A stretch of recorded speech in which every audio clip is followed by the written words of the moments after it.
Olá! Então hoje nós viemos aqui para conversar um pouquinho com vocês sobre as doenças causadas por protozoários, né, que também podem ser chamadas de protozoonoses. Depois de nós vermos na aula passada, né, todas as características dos protozoários, como eles são classificados, hoje nós vamos ver um pouco sobre as doenças causadas por eles.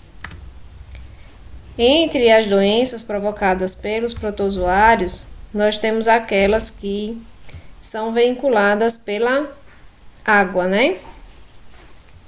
Essas doenças que são veiculadas pela água, nós vamos ter a amebíase, que é um tipo de protozoário, né? Lembra que foi o que eu falei da ameba, quando eu falei dos pseudópodes, né? Que eram aquelas amebas que não têm falsos pés. Então, é uma doença que causa diarreia, muco sanguinolenta, porque significa dizer que ela pode ter muco ou sangue presente junto com as fezes. É transmitida por alimentos contaminados ou água contaminada, né? Por isso é importante da água tratada, filtrada ou fervida. Uma das formas de prevenção é lavando as mãos e os alimentos.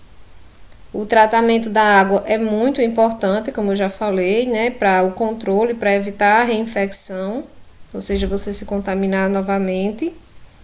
E saneamento básico, né?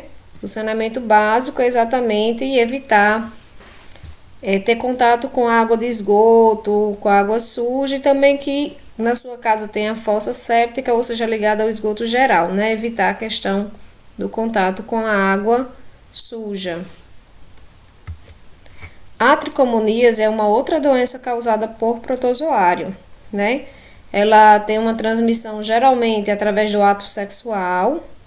Ela causa inflamações genitais femininas com sintomatologia, ou seja, a menina costuma sentir os sintomas e os homens são assintomáticos. Ou seja, os meninos às vezes dizem assim, eu mesmo não tenho esse problema não tenho essa doença não, mas na verdade é porque ele é assintomático. Se a namorada tem, se a esposa tem, ele também tem, né? Se eles mantêm relações sexuais sem preservativo, então muito provavelmente ele tem. E a principal forma de prevenção, né, que é a profilaxia, é através da higiene pessoal e cuidados na prática sexual, né? Tomar banho, manter a região genital sempre bem higienizada e depois do ato sexual higienizá-la novamente, tanto antes quanto depois, né? Outra doença que aí essa vai ser vinculada pela água, como a amebíase, é a giardíase. Só que lembrando que a giardíase ela é um protozoário flagelado, né? Até tinha mostrado eles para vocês no outro vídeo. Então a giardíase pode ser assintomática, ou seja, o indivíduo pode não sentir nenhum sintoma, mas também ele pode provocar, assim como a amebíase, são doenças bem similares, por isso que é importante o exame de fezes para ter certeza qual das duas você está portador.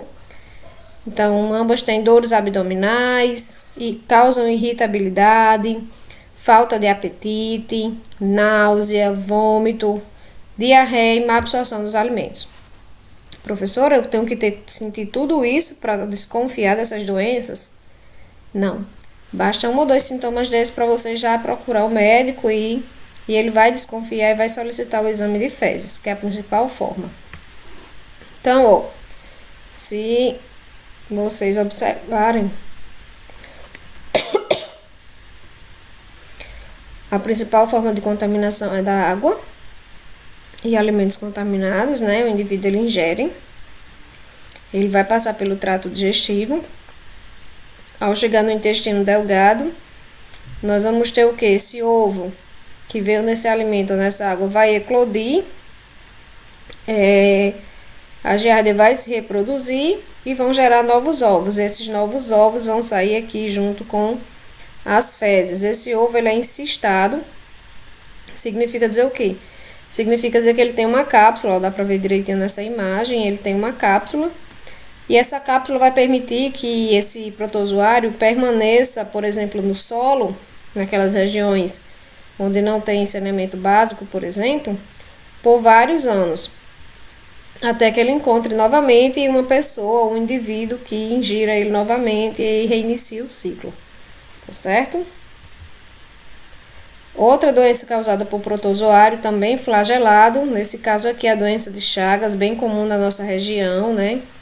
Uma doença bem conhecida, que é transmitida através do percevejo, né? Que é o famoso barbeiro.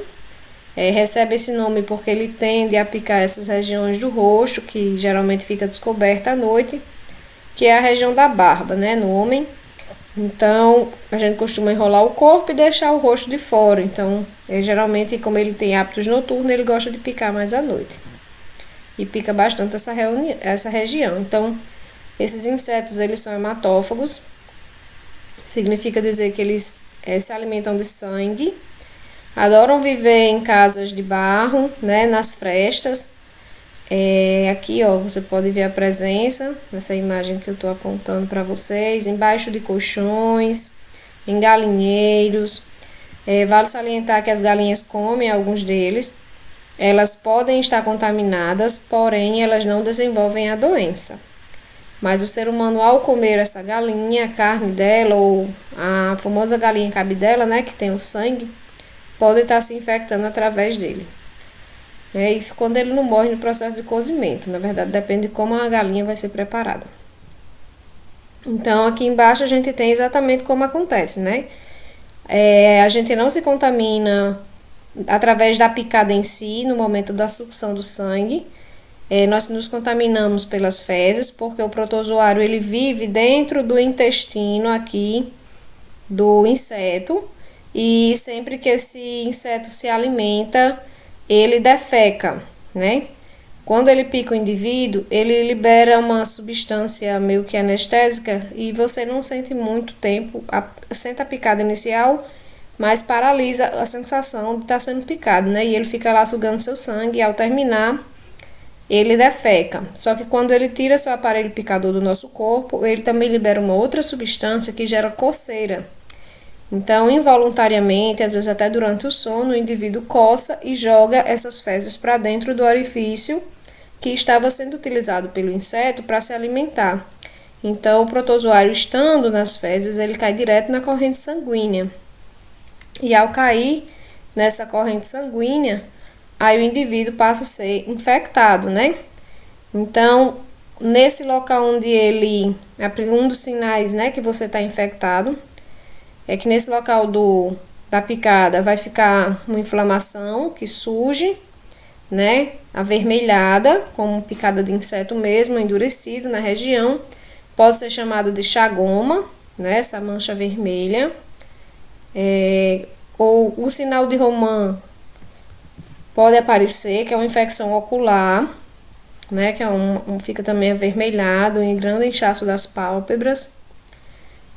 Você pode ter um período assintomático, ou seja, de não sentir sintoma nenhum, mesmo tendo sido picado por 10 ou 20 anos, por isso que a maioria das pessoas descobrem na fase adulta, quando na verdade foram picadas ainda quando crianças, né? Principalmente quem morou na zona rural, que é mais comum. Então, o indivíduo pode despertar reações inflamatórias por todo o corpo, insuficiência cardíaca, que é o principal órgão onde o protozoário, né, o Trypanosoma cruzi, da doença de Chagas, se instala. Cardiomegalia, que é o crescimento do coração. Megaesofagia, que é no esôfago. E megacolia, que é a dilatação da parede do intestino. Isso são já nos estágios bem avançados da doença. Infelizmente é uma doença que ainda não tem cura, mas que quando bem tratado o indivíduo consegue sobreviver ou conviver com ela por muitos anos.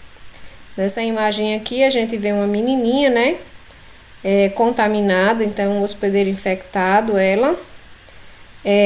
Aqui a tripomastigota, que é um estágio de desenvolvimento do protozoário.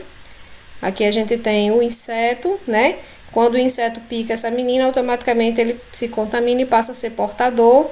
E ao picar uma outra pessoa ou animais, ele contamina esses novos indivíduos.